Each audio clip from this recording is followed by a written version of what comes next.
Hello guys! Hello mga kasisilods ko. Good morning! May bisita nga po pala ako ngayong araw na to kasi walang pasok dahil araw ng kagitingan.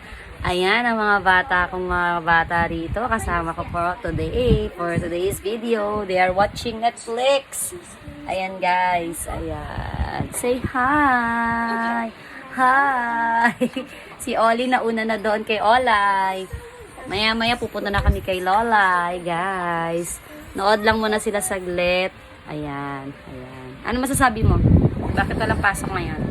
Kasi araw ng kagitingan. Ano ibig sabihin ng araw ng kagitingan?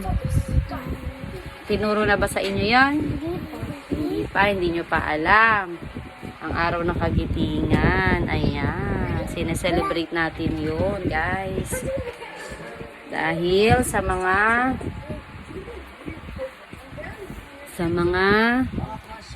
bayani natin. Ayan.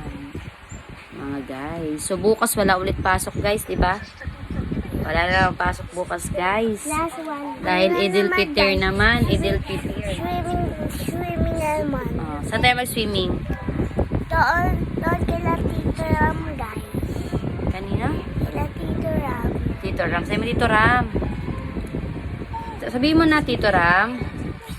Swimming kami doon, sabi ni Mama. Oh, swimming daw sila sabi ni Mama. Ikaw ate. Tito Ram. Ram. Punta kami dyan. Swimming.